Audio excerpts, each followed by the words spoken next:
OBC महासभा की सत्याग्रह पदयात्रा का समापन हुआ।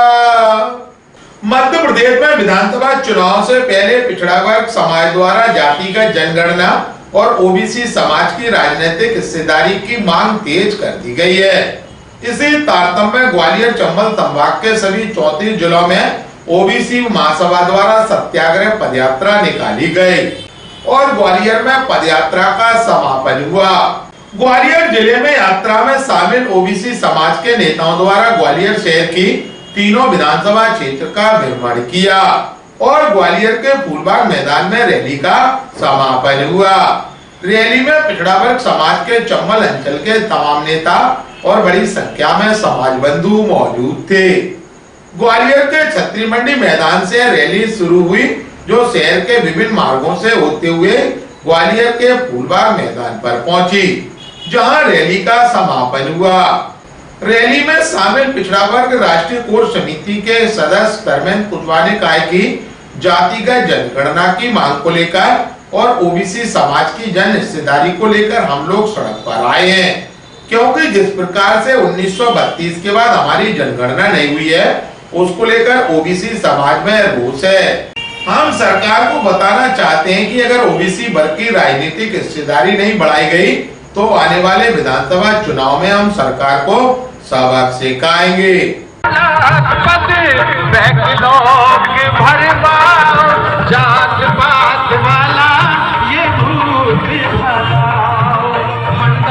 कमीशन को बुलाला पुकारा, ओबीसी का हक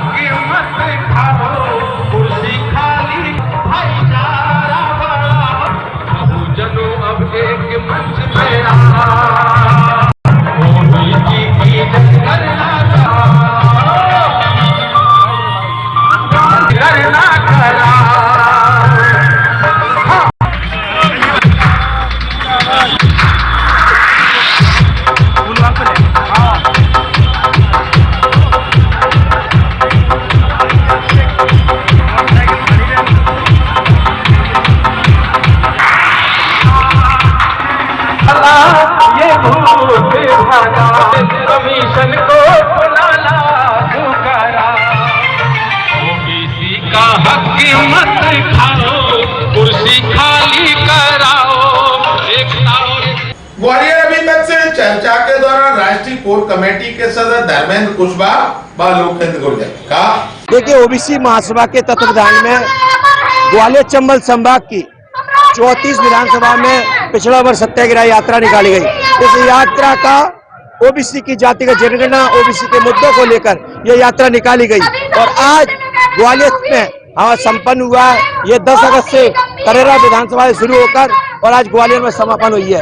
ये लड़ाई हम लोगों ने स्पष्ट कह दिया, जिस प्रकार से ब्रिटिश सरकार के द्वारा हमारी जनगणना कराई गई, लेकिन आज जब मोदी सरकार, शिवराज सरकार, ये खुद होने के बाद, पिछड़े वर्ग का बोलने के बाद भी हमारी जनगणना नहीं कराई, ये रोष है समाज के अंदर और हमारी हिस्सेदारी। और हम कहते हैं जिसकी जितनी संख्या बढ़ी उनकी हिस्सेदारी, यदि हम हिस्सेदारी नहीं देते तो सरकार को उखाड़ने का काम ओबीसी महासभा करेगा। हम उनका स्वागत करते हैं। हम तो कहते हैं जो हमारी मांग को पूरा करेगा, पिछड़ा वर्ग उनके साथ रहेगा। देखिए, ओबीसी महासभा बेहद कई वर्षों से ओबीसी के हक अधिकार के लिए लड़ाई लड़ता रहा है। ये पहला चरण हमने बुंदेलखंड का कंप्लीट किया। अब दूसरे चरण में हमने ग्वालियर चंबल संभाग की 34 सीटों की पदयात्रा शुरू की थी, वो 1400 किलोमीटर की थी। आज उसका समापन था। ग्वालियर चंबल संभाग की सभी सीटों के लोग, जो सभी हमारे जो कार्यकर्ता थे, जो प्रमुख पदाधिकारी थे, वो आज लोग समापन यात्रा में आए। उन कार्यकर्ताओं ने आज दिखा दिया कि ओबीसी महासभा प्रदेश और देश की सबसे बड़ी ताकत है और जो ओबीसी हक अधिकार के लिए बात करेगा और वही सत्ता में रहेगा। बिना ओबीसी के बात किए कोई भी सत्ता में नहीं आ सकेगा। देखिए, इस बार हम ये तय कर रहे हैं कि जो पिछड़ा वर्ग के लिए रोड पर लड़ता होगा उसी को हम सदन में पहुंचाने का काम करेंगे। हमारी कार्यकर्ताओं की पुनः एक बड़ी बैठक होगी, इसमें तय होगा कि हमें किन को विधानसभा पहुंचाना है, किन को विधानसभा से रोकना है। लेकिन इस बार सत्ता में वही होगा जो पिछड़ा वर्ग के लिए बात करेगा, जाति जनगणना कराएगा और 27% रिजर्वेशन लागू करेगा और हमारे